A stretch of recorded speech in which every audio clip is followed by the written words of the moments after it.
अस्सलाम वालेकुम स्टूडेंट्स। आज हमारे पास लास्ट चैप्टर का टॉपिक है पाकिस्तान चीन ताल्लुकात। अब पाकिस्तान चीन ताल्लुकात की जब हम बात करते हैं हमें थोड़ा सा इसका बैकग्राउंड पता होना चाहिए कि किस तरह पाकिस्तान और चाइना के रिलेशन किस दौर में किस हद तक और किस तरीके से जो है वो स्टार्ट किए गए। अब जब पाकिस्तान और चाइना के रिलेशन की हम बात करते हैं, चाइना आज हमारा हर स्टूडेंट, दुनिया का हर आदमी, तकरीबन दुनिया का हर मुल्क में जो बड़े इकोनॉमिस्ट हैं वो चाइना को जानते ही जानते हैं। किस वजह से जानते हैं? सिर्फ इस वजह से, अपनी इकोनॉमी की वजह से। अब जब हम इसका स्टार्ट देखते हैं चाइना का, तो हमें पता चलता है कि 1949 में चाइना ने इंडिपेंडेंस हासिल की।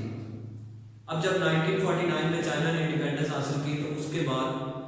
साउथ एशिया में पाकिस्तान वो वाहिद कंट्री था जिसने सबसे पहले चाइना को तस्लीम किया था। अब इसी तरीके से हमारे जो रिलेशन है चाइना के साथ उनका जो आगाज है वो 1954 और 1955 के दौर में हुआ। अब चाइना पाकिस्तान, उनकी फ्रेंडशिप की जब हम बात की जाती है, उनकी दोस्ती की बात की जाती है, तो दुनिया के जितने भी बड़े ममालिक हैं वो हमेशा चाइना और पाकिस्तान की फ्रेंडशिप की, दोस्ती की मिसाल देते हैं। इसी वजह से कहा जाता है कि इनकी जो दोस्ती है वो पहाड़ों से ऊंची और उसके साथ समंदर की गहराइयों से गहरी दोस्ती जो है वो पाकिस्तान और चाइना की है। अब जब चाइना की हम बात करते हैं तो नो डाउट हमें इस चीज का पता चलता है कि एशिया में आबादी के लिहाज से सबसे बड़ा मुल्क है और आज दुनिया की जो इकोनॉमी है उसका दारोमदार चाइना के ऊपर है। अब जब हम चाइना की इकोनॉमी की बात करते हैं, वर्ल्ड में अमेरिका के बाद चाइना सबसे बड़ी हमारे पास इकोनॉमिकली पावर है और इकोनॉमिस्ट कहते हैं कि 2023 तक 24 तक चाइना अमेरिका को भी क्रॉस कर जाएगा, क्योंकि जिस लिहाज से चाइना की इकोनॉमी ग्रोथ कर रही है, जिस लिहाज से उसका जीडीपी ग्रोथ कर रहा है, जिस लिहाज से उनकी हमारे पास पर कैपिटा इनकम दिन ब दिन इंक्रीज हो रही है, तो इसी वजह से ये कहा जा रहा है कि दुनिया की जो मीशत का दारोमदार है वो अब चाइना के ऊपर है। अब जब हम पाकिस्तान और चाइना की बात करते हैं तो हमने पढ़ा कि पाकिस्तान और चाइना के दरमियान 1954 और 1955 में इनके ताल्लुकात का आगाज हुआ। अब इनके ताल्लुकात का आगाज हुआ, उसके बाद जो मेन पहला इंसिडेंट होता है वो 1962 की वॉर है जो कि चीन और इंडिया के दरमियान नेफा और लद्दाख के इशू के ऊपर लड़ी गई थी। अब 1962 की जो वॉर है उसमें पाकिस्तान ने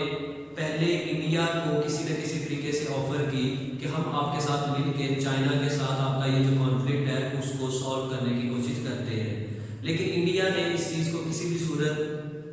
देखना नहीं चाहा, वो किसी भी सूरत पाकिस्तान की इन्वॉल्वमेंट इसमें नहीं चाहता था। तो 1962 के बाद पाकिस्तान ने चाइना के साथ अपने रिलेशन डेवलप करना शुरू किए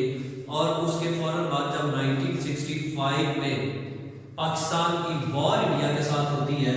तो उसमें हम देखते हैं कि चाइना ने पाकिस्तान की इखलाकी, दिफाई और सफारती शोबों में बहुत ज़्यादा मदद की। अब 1965 के बाद पाकिस्तान और चाइना के जो रिलेशन है वो हिमालय की बुलंदियों से भी ऊपर जाने के लिए बिल्कुल तैयार थे। उसकी सबसे पहली जो एग्जांपल हमारे पास आती है वो 1970 में जब चाइना को सिक्योरिटी काउंसिल का परमानेंट मेंबर बनाया जाना था, उसमें पाकिस्तान का वोट था। अब पाकिस्तान ने जो वोट चाइना को दिया, अगर पाकिस्तान चाहता तो कोई भी शर्त, कोई भी पैसे, कोई भी बहुत बड़ी डील चाइना के साथ कर सकता था, लेकिन हमने किसी भी किस्म का अपना लालच रखे बगैर पाकिस्तान ने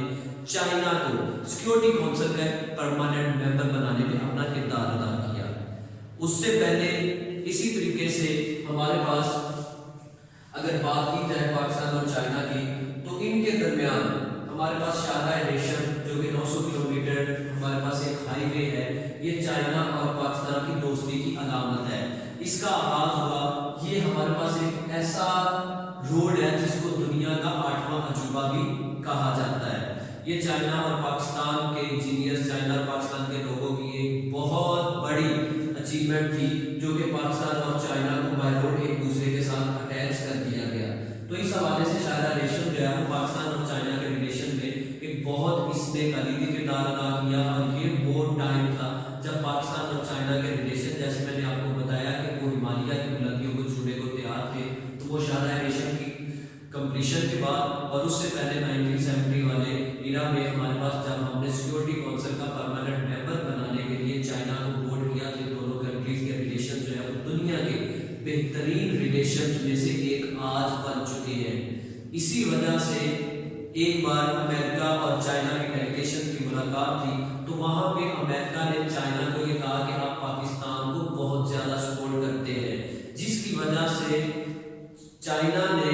जब अमेरिका ने चाइना को ये कहा कि आप पाकिस्तान को बहुत ज्यादा सपोर्ट करते हैं और जिसकी वजह से वो दुनिया के बहुत सारे इश्यूज के ऊपर वो कोऑपरेट नहीं करता, तो आपकी वजह से पाकिस्तान का जो रवैया है वो ठीक नहीं है। जिसके ऊपर चाइना के जो डेलीगेशन है उसने ये कहा कि चाइना जैसे अमेरिका के लिए इजराइल है, इसी तरीके से पाकिस्तान चाइना का इजराइल है। यहाँ तक इन दोनों कंट्रीज के रिलेशन जो है वो दुनिया में डेवलप हो चुके हैं। अब जब हम रिलेशंस की बात करते हैं, इसी तरीके से 1974 में जब भारत ने पोखरान में एटमी धमाके किए तो उसके बाद चाइना और पाकिस्तान ने एक मिल के ज्वाइंट हमारे पास जो है वो ऐसा प्लान बनाया कि हम पूरे साउथ एशिया को एटम से क्लियर करने के लिए अपनी एफर्ट करते हैं, लेकिन इंडिया ने इस चीज के ऊपर अग्री नहीं किया। जिसके बाद फिर 1986 में दोनों कंट्रीज के दरमियान एटमी समझौते पर दस्तखत किए गए, जिसके बाद चाइना और पाकिस्तान ने मिलके एटम के ऊपर काम किया और आज हम अल्हम्दुलिल्लाह दुनिया में फर्स्ट इस्लामिक न्यूक्लियर पावर है वो भी चाइना के साथ कोऑपरेट करने की वजह से। इसी तरीके से जब पाकिस्तान और चीन की हम बात करते हैं, उनके दरमियान कुछ ऐसे दिफाई मुआहदे हुए जो आज तक पाकिस्तान की तारीख में, पाकिस्तान की इकोनॉमी में, पाकिस्तान के इंफ्रास्ट्रक्चर में एक बहुत बड़ा किरदार इन दिफाई हमारे पास जो मंसूबे हैं इनका है। तो इस हवाले से इसमें हमारे पास काबरा कॉम्प्लेक्स है, पाकिस्तान बाग ऑर्डिनेंस फैक्ट्री है, इसी तरीके से और भी बहुत सारे ऐसे हमारे पास प्रोजेक्ट शुरू किए गए चाइना के साथ मिलके, जिसकी वजह से पाकिस्तान तरक्की की राह में जो है बहुत ज्यादा आगे निकलने के चांसेस हमारे पास पैदा हुए हैं। अब जब चाइना की हम बात करते हैं, नो डाउट जब चाइना की हिस्ट्री की तरफ चला जाए, चाइना में जिस तरीके से वहां पे इंकलाब आया, माओ की हुकूमत आई, जिस तरीके से वहां पे हमारे पास सकाफती इंकलाब के अंदर तकरीबन 5 करोड़ लोग मारे गए, जिस तरीके से वहां पे इकोनॉमी उनकी पॉपुलेशन के हिसाब से बिल्कुल नहीं थी, जिस तरीके से उन्होंने वहां पे मेजरमेंट्स लिए, डिफरेंट जो है वहां पे पॉलिसियां लाई गई, तो उस हवाले से चाइना को बहुत ज्यादा एफर्ट करनी पड़ी अपनी इकोनॉमी को स्टेबल करने के लिए। आज दुनिया में हमारे पास अमेरिका के साथ जो कम्पीट कर रही है, जो इकोनॉमी कम्पीट कर रही है वो चाइना की है और आने वाले 3-4 साल में इकोनॉमिस्ट ये कहते हैं कि चाइना की जो इकोनॉमी है वो अमेरिका को इजीली क्रॉस करके दुनिया की सबसे बड़ी इकोनॉमी बन जाएगी। अब उस हवाले से उन्होंने बहुत सारे ऐसे मंसूबे शुरू किए हैं, जिसमें से एक हमारे पास मंसूबा है पाक चीन इक्तिसादी राहदारी सीपैक। बच्चों ये वर्ड वो है सीपैक, पाकिस्तान चीन इक्तिसादी राहदारी, जो आप भी इसको सुनते होंगे। अब असल में ये चाइना का एक मेन हमारे पास जो सबसे बड़ा मंसूबा है, जिसको ये वन बेल्ट वन रोड कहते हैं, जिसके जरिए ये पूरी दुनिया को आपस में इंटरलिंक करेंगे, उसी का एक हिस्सा जो है वो हमारे पास सीपैक है। अब जब हम सीपैक की बात करते हैं तो ये $45 बिलियन की एक सरमायाकारी है, जो कि अब पाकिस्तान में $60 बिलियन तक इसको जो है वो क्रॉस किया जा चुका है और आने वाले सालों में इसमें मजीद गुंजाइश पैदा की जाएगी। अब इस मंसूबे के तहत चाइना से लेकर गवादर तक पूरे पाकिस्तान के अंदर डिफरेंट फेजेस में डिफरेंट वर्क किया जाएगा। लाइक उसमें हमारे पास एनर्जी सेक्टर है, उसमें काम किया जाएगा, उसमें रोड्स बनाए जाएंगे, उसमें रेलवे जो है वो नई पटरियां बिछाई जाएंगी, नई लाइंस बनाई जाएंगी और इसके साथ साथ जो मेन इसका सबसे बड़ा जो मंसूबा है वो गवादर की बंदरगाह को दुनिया की बेहतरीन जो हमारे पास सी पोर्ट्स है उनमें कन्वर्ट करना और काफी हद तक प्रैक्टिकली यहाँ पे काम शुरू भी हो चुका है। चाइना की तरफ से जो है वो एक्सपेरिमेंट के तौर पे कुछ ऐसे कार्गो जो है वो चाइना से चला के गवादर तक लाए गए और गवादर से जो है वो चाइना तक ये ऐसे हमारे पास कार्गो जो है वो लाए गए हैं। अब इस हवाले से ये जो हमारे पास पाक चीन इक्तिसादी राहदारी है, ये दोनों मुल्कों के लिए बहुत ज्यादा जरूरी है। अब ऐसे बहुत से हमारे पास पॉइंट्स हैं कि क्या वजह है कि चाइना का इसमें इंटरेस्ट क्या है, वो हमारे पास पूरी एक डिटेल है सीपैक के हवाले से, उसको हम आने वाले लेक्चर्स में डिस्कस करेंगे, या सेपरेट उसको जो है वो एक उसके ऊपर लेक्चर दिया जाएगा। अब सीपैक चाइना की जरूरत इसलिए है कि चाइना अपनी जितनी भी तेल की सप्लाई है वो यहाँ से श्रीलंका और उसके बाद जो है वो ऊपर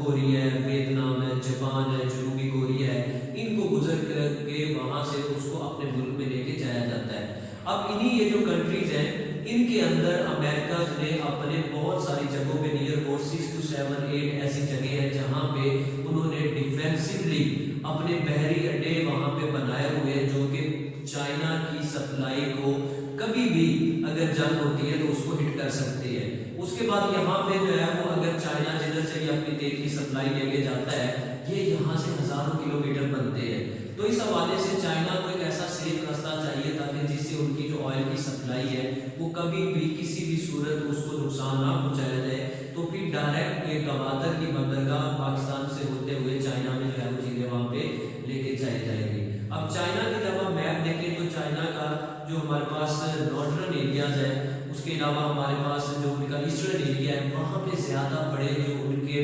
इकोनॉमिकली हब है वो बहुत ज्यादा है, लेकिन उसकी निस्बत जब हम मगरबी उसकी बात करते हैं, उसके बाद उसके जनूबी हिस्से की बात करते हैं तो वहां पे उनकी पॉपुलेशन हार्डली 5% रहती है। तो अब चाइना कोशिश कर रहा है कि उस इलाके को डेवलप किया जाए, वहां पे इकोनॉमिकली एक्टिविटी शुरू की जाए ताकि ये जो उसकी सप्लाई है वो ज्यादा दूर जाने की बजाय उसके जो शुरू वाले पाकिस्तान के साथ एरियाज है वहीं पे उसको डिप्लॉय किया जाए, और इस तरीके से चाइना का भी इस पे इंटरेस्ट है।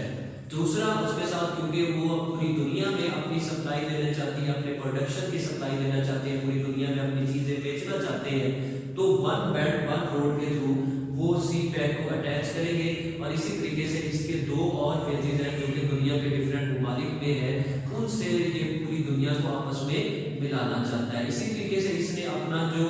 इसके पास शुमाली साइड है, उसके बाद मगरबी साइड है, वहां से वो काजाकिस्तान के साथ होके आगे रशिया और यूरोप और अमेरिका और इन ममालिक तक ये रसाई दे रहा है। तो ये सारा असल में उनका एक मंसूबा है जिसको वन बेल्ट वन रोड कहते हैं, उसके थ्रू जो है वो दुनिया में अपनी सारी प्रोडक्शन जो है वो लेके जाना चाह रहा है। तो यही वजह है कि जैसे मैंने आपको शुरू में स्टेटमेंट दी कि ये एक ऐसा मुल्क है जो आने वाले 2-3 साल में दुनिया में अमेरिका को भी क्रॉस करके दुनिया की बहुत बड़ी इकोनॉमिकली एक पावर बनेगा, इकोनॉमिकली हब बनेगा। और आज भी दुनिया के बहुत सारे इवन के अमेरिका के अंदर नॉर्थ अमेरिका, साउथ अमेरिका, उसके अलावा हमारे पास कॉन्टिनेंट ऑफ एशिया में सबसे ज्यादा जो है चाइना की इन्वेस्टमेंट है, कॉन्टिनेंट ऑफ ऑस्ट्रेलिया में, रशिया में, हर जगह पे चाइना अपनी इन्वेस्टमेंट कर रहा है। तो यही वजह है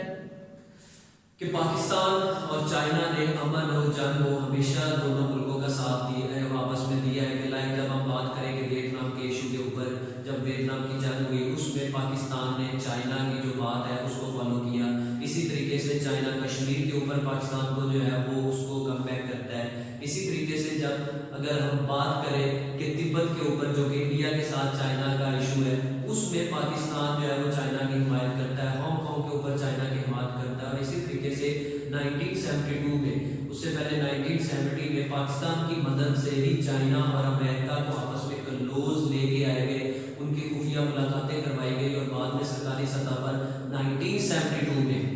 अमेरिका और चाइना के डेलीगेशन ने एक दूसरे का विजिट किया। सदर निक्सन चाइना आए, वहां पे वहां के जो उनका डेलीगेशन था उनके साथ बातचीत हुई, उनके आपस में ताल्लुकात जो है वो बनना शुरू हुए। तो इस तरीके से ये दोनों मुल्कों की एक दूसरे के लिए बहुत ज्यादा एफर्ट है, जिसकी वजह से कहा जाता है कि इनकी जो दोस्ती है वो दुनिया के बुलंद तरीन पहाड़ों से भी ऊपर, और इसी तरीके से समुद्रों की गहराई की आखिरी गहराई तक भी जो है उन दोनों ममालिक के आपस में रिलेशन है। और यही वजह है कि कहा जाता है कि पाक चीन दोस्ती जो है वो उस जैसी मिसाल दुनिया में आज तक और कोई भी मुल्क किसी भी तरीके से उसको नहीं दे सके। Thank you very much. Thank you very much.